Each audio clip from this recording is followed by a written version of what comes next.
the presentation of the rose. You recognize it?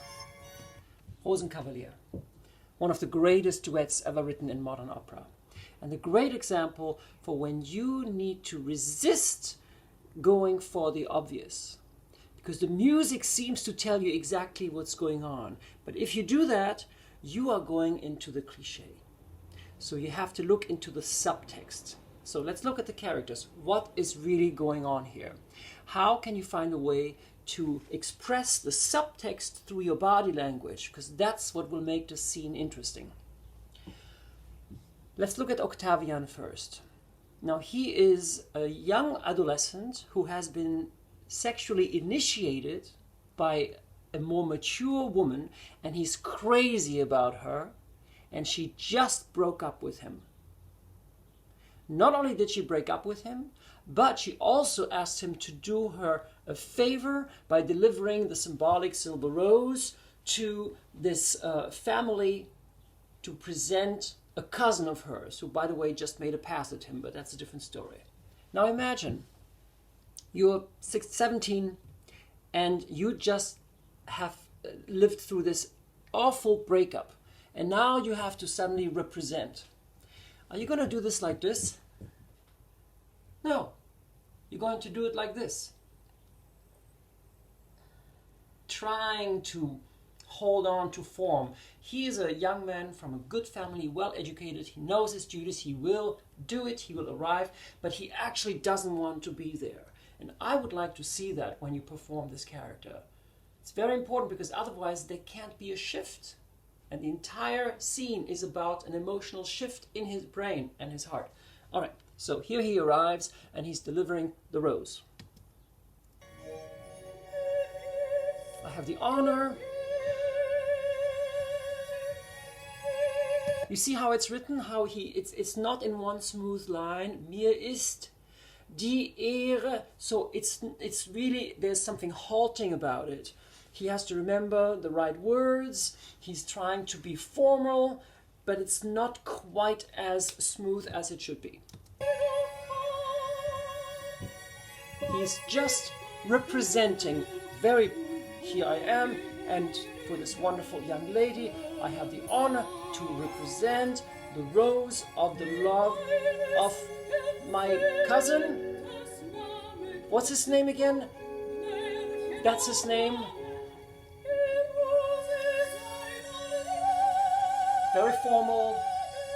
So you need to go against the music, because the music will seem, it's this beautiful celebratory thing that you might be swept away with, but you have to resist that. The music is actually the theme of the rose, and it's written exactly in this Rococo style. It's almost like, it sounds like you would imagine the silver rose.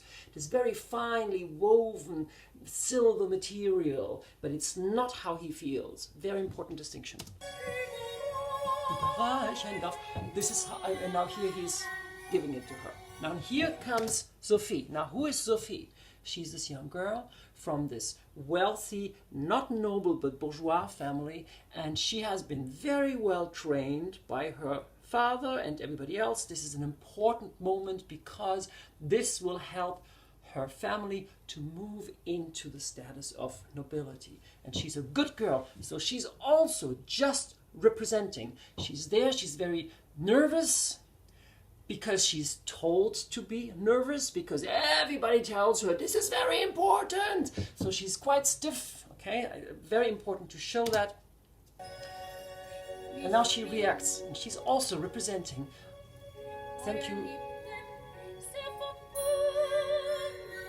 Beautifully done here. So she's just delivering the thanks, and she thinks she's doing it the right way, and then guess what?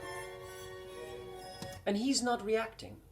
Why? Because he doesn't really pay attention, because he doesn't really want to be there.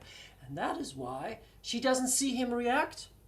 So she's repeating the line, because that's what we do when that happens.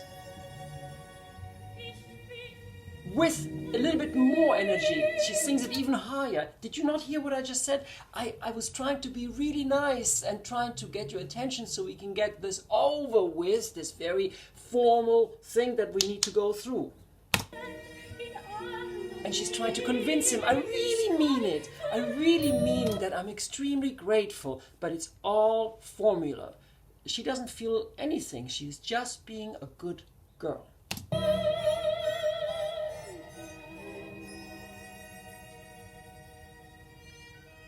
And so here he gives her the rose. He's not really paying attention to her yet. It's very important to show that.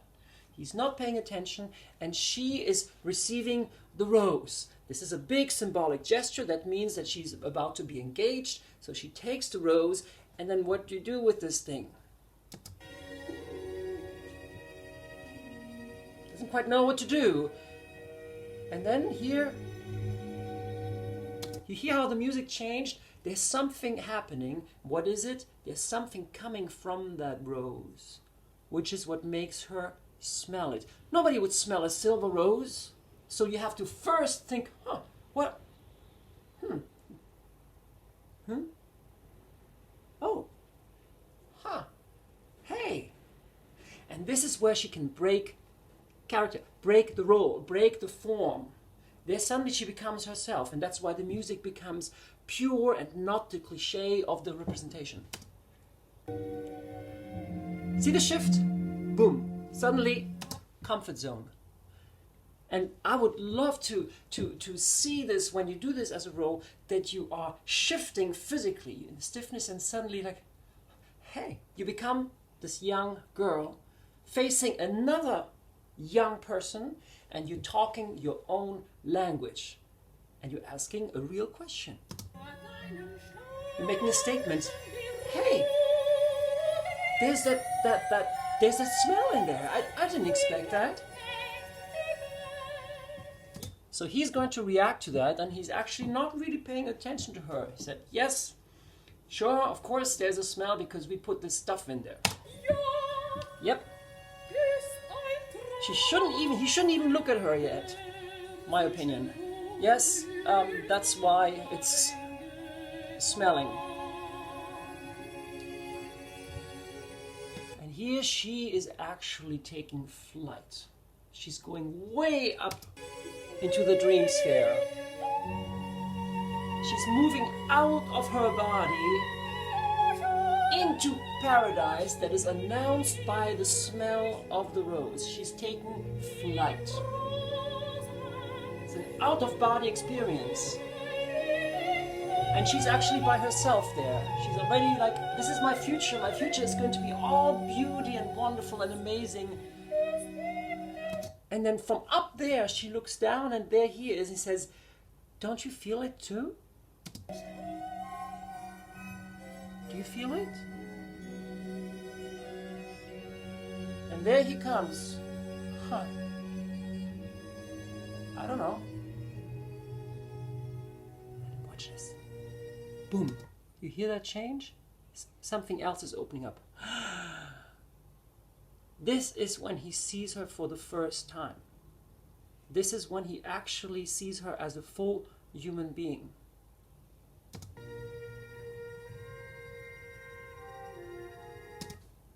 Something comes in, the theme. Da, da, da, da, da, da.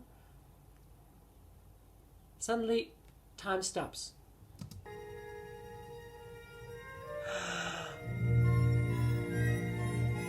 And now the theme of the rose is his as well.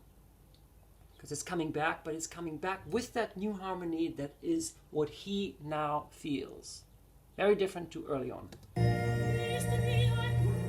And then she articulates, this is something that comes from heaven. And she's now reaching out to him. It's so powerful.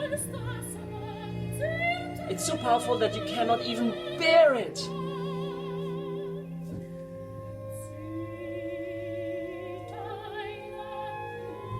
And she's a girl, so she doesn't have a problem with expressing these feelings.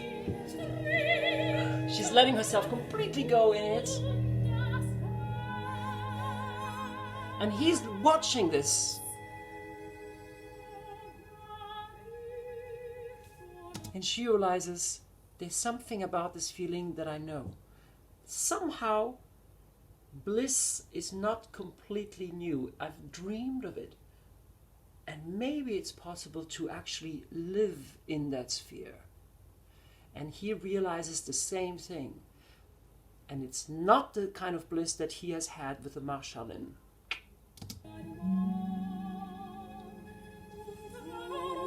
Both of them realize there is a possibility for this heavenly bliss on earth.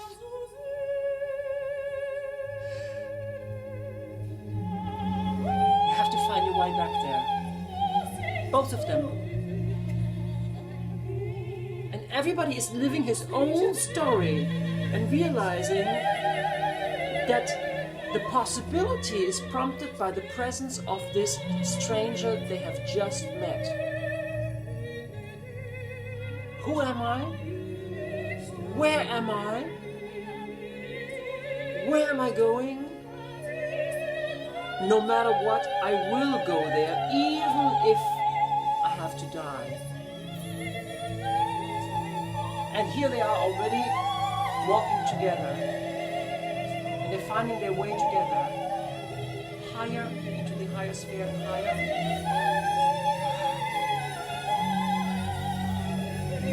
Boom! And they're there. They're in paradise. And they are together.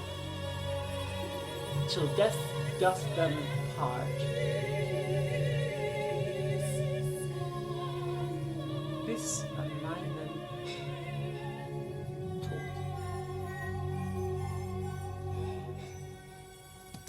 And there you have it.